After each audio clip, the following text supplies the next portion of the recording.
মাননীয় স্পিকার, আপনি অনুমতি দিলে আমি একটু সংক্ষেপে বলে নিতে পারি। বলুন। মাননীয় স্পিকার, আমাদের এটা স্বাভাবিক কথা, আমরা সবাই চলি, সংবিধান আমাদেরকে সেই রাইট দিয়েছে।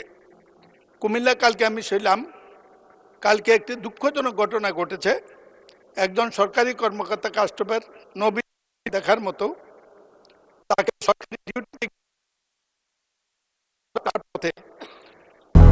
200-র বেশি সার্ভিস ও ফিচারে লেনদেনের সব বিকাশ অ্যাপে সম্ভব। পথের মধ্যে কে বা কারে তারা হত্যা করে ফেলে দিয়েছে বাড়ি যাওয়ার পথে রাস্তাতে নেমে। আমি পুলিশকে যোগাযোগ করেছিলাম, বিষয়টি এটি। আমাদের সরকার গভীর তেল সংকটকে নিয়ন্ত্রিত করেছে, ইনশাল্লাহ মানুষের এখন আর অভিযোগ নেই। আর আমাদের উত্তর এই দিকের ওরাও বারবার দাঁড়ানোর সুযোগটা কিছু সীমিত হয়েছে। কিন্তু একটি ভুল বোধ হয়ে গেছে, সেটা হলো নিয়ন্ত্রণের ক্ষেত্রে পুলিশকে যখন জিজ্ঞেস করেছি, পুলিশ বলেছে আমাদের তেল সংকট আছে, ডিউটির পরিমাণ কমে গেছে, এত রাত্র পর্যন্ত থাকার সুযোগ নেই। এই লোকটি নির্দয়ভাবে নিহত হয়েছে, কাস্টম কর্মকর্তা।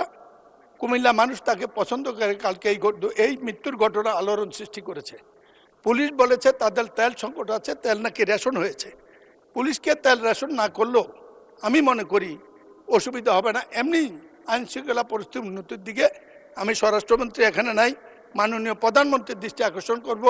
এই ব্যাপারটি পুলিশের তেল রেশন, আইনশৃঙ্খলা বাহিনীর তেল রেশন অবিলম্বে প্রত্যাহার করা হোক, নাইলে আইনশৃঙ্খলা সংকট সৃষ্টি হবে।